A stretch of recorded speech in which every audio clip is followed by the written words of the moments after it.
Hi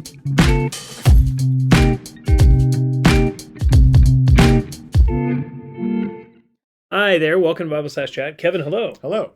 My Dutch brother. Yes. Yes. Come on. We're both Northern European. That's right. That's right. Yes, Yeah. exactly. I'm from Germanic stock. Okay. Yeah. Yeah, half my family. Tongren was from the Tungri people who were Germans. Oh, hey, there you So go. Wow. we're I don't know that much. We're actually related. Very The close. last bucks in Scotland were hung for stealing sheep, but we won't address that. Okay, so we are talking about a question that got asked by one of our dear young adults. Question is this: Philippians 1:20. Paul says something very interesting. I'm going to read the context from the top of that paragraph in verse 18. He says, "Yes, I will rejoice, for I know that this will turn out for my deliverance through your prayers and the provision of the Spirit of Jesus Christ, according to my earnest expectation and hope, that I will not be put to shame in anything, but that with all boldness Christ will, even now, as always, be exalted in my body, whether by life or by death." Now, here's the question that got asked. And it's a good question. How can you glorify God, whether by life or by death? What's Paul's point there, right? Yeah. What is he arguing for? That's a really good question. I love it because it keeps us right in the text. If someone's looking at their Bibles, Philippians 1:20, he says, Christ will even now as always be magnified in my body, whether by life or by death. And for context, Paul is in prison. He talks about his chains in Christ in verse 13. And he's trying to emphasize his own Christian optimism of how he's not discouraged. He's like, game on, we're in prison, this is fine. The gospel's going to the prison guards, it's like always all steam ahead. So but what he does is he explains it in the next verse in 21, where he says for, which is because, the reasoning underneath what he said, to me, to live is Christ and to die is gain. So he says, Christ would be magnified in my body, whether by life or by death, because to me, in my opinion, from my perspective, to live is Christ and to die is gain. And I think it's a helpful thing. People have done it before. They break it up to make it a little easier. Let's just take the topic of death. Christ would be magnified in my body by my death, because to me, to die is gain. Yeah. And it's like, okay, that kind of isolates the topic to say, if we're just going to deal with death first and then get into life, what does that look like? Well, Christ is magnified. Christ is shown. He's glorified. He's made famous. He's made to look great like he is, when dying to his people is not loss. If all my treasures are in the world and I'm idolizing that, if life for me is TV and football, then death is the loss of all of that. But if life for me is Christ and making him known, then dying is actually a promotion. Like, I become something more. I become a closer, Christian who's in fellowship with Christ. So basically saying, to me, we win when we die. That's basically what Paul's saying. And in a similar way, living is Christ, which is kind of, it's a little confusing to say that. We wouldn't necessarily talk like that. But I think in the context, it's informed by verse 20, which is to magnify Christ. It's I'm not living for myself. I'm living for Christ. And what does that look like? In verse 13 of chapter 1, he even says, my chains in Christ have become well known. So he's there, but he's there as an ambassador for Christ. He's making Christ known. It's not all about Paul. Life's not all about him. Life should not be all about us. But what he's rejoicing in is that, hey, Christ is being magnified in my circumstances, which is what he says in verse 12 of chapter 1. So what does it look like practically to do that? I think it's fun to kind of trace through Philippians, just kind of on a quick flyover. He says in verse 20, with all boldness, Christ will even now be magnified in my body. So there's a sense in which Christ is known through the boldness of his people, and the boldness is the full disclosure of the truth. They're not scared. They're boldly proclaiming who he is. They're boldly identifying with him.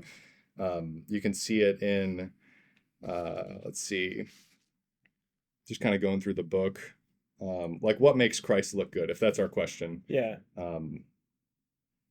have 2:14, do all things without grumbling or disputing. It's so that you will be blameless and innocent children of God. So it's identifying with God, with his people in Christ, never complaining. Christians should never complain, which is cool. It's okay, no matter what happens, Christ looks really good when we never complain. Because we know he's in control. We know he's put us in the hard spots we're in.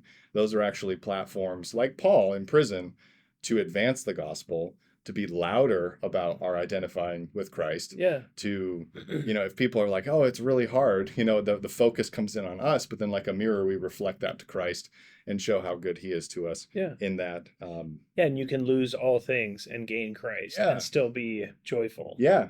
I mean, Paul, what made Christ look good in Paul's life in chapter 3, whatever things were gained to me, verse 7, those things I have counted as loss for the sake of Christ. Yeah.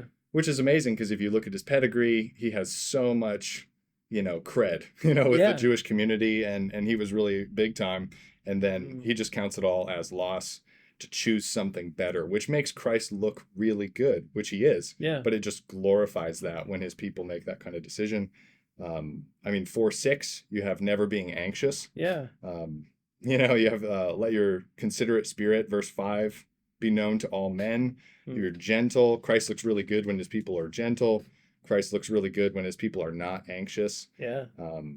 Christ looks really good when, you have... They're content. You have 4:13, I can do all things in Christ. And that's not the whole football verse, right? That's like, in the context, it's contentment. Yeah. Of, hey, come riches, come poverty. Yeah. Whether I win or lose, whatever. My soul is uplifted by Christ. And even like, 3:13, forgetting what lies behind. It's like Christ looks really good when he frees us from the baggage of being tied down to all our past sins. It's like that looks that makes him look great, to free us from that, to free us from anxiety. I remember somebody said regarding anxiety, how the language is to cast your cares upon Christ, where it's like a burden that we want to bear, we want to hold on to it, but it's as though Christ comes down and says, like, no, give that back. That, this is no longer yours. Like, it's mine to carry. I took this from you. Amen. So, and Christ looks really good when we just hand it to him, and he doesn't look glorified when we are trying to, rush the cockpit and seize control of something because we don't trust the pilot. Yeah. So I think those are at least some things in Philippians. Yeah, that totally. That's point great. that out, but of course there's more. Yeah. So just to summarize, in death he's glorified because we're willing to let go of everything. Yeah, like we smile at death. Yeah, because we're gaining him in person, and then in life it's actually the same thing. It's just that it's functionally carried out in a different way. It's the suffering, the loss of all things, like Paul says. Yes. And in comparison to Christ, saying, "Hey, those are all just rubbish compared to Christ, who is actually my treasure." Yeah. So either way, Christ is glorified. If I live, he's glorified. If I die, he's glorified. Either way, Christ is the preeminent value in my life. Yeah. Because at the end of the day, he's actually making like a value proposition. He's saying like, Jesus is the most important thing. He is magnified in my life because I live for him, and I live with the loss of everything for him. And then if I die, I'm actually losing everything practically, including my life, and I'm also joyful in that. And gaining, a new world in him. Yeah. It's like, It's him and everything in him, Yeah. And it's like the resurrection of the dead. Yeah. It's like Hebrews 10, where it's like you joyfully accepted the seizure of your property because you knew you had for yourselves a better possession. Yeah. It's like, like to actually have that perspective. You can have my house. I have something much more. Yeah. I mean, to show that so different from the world. Yeah. I mean, especially with COVID, when there's so much anxiety, just as a clear reference point, there's so much anxiety, there's so much fear of dying.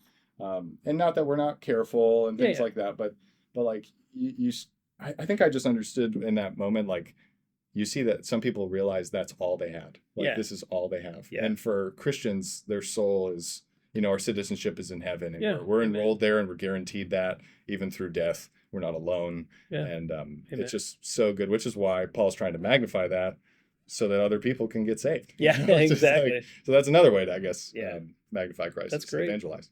It's that C.S. Lewis quote, the man who has Christ in everything has no more than the man who has Christ in nothing. Yeah. Because you have him. Yeah, you have everything in him. Well, that's awesome, Kevin. Thanks, man. Yeah, you're going through Philippians with the youth group. So this is all spooled up inside. That's awesome. Cool. Well, I hope that's helpful for you in terms of understanding that verse and just the idea of glorifying Christ in our lives and in our death. If you have other questions about this or any topic, we'd love to talk to you. You can just email us at info@faithbibleoc.org. Thanks so much.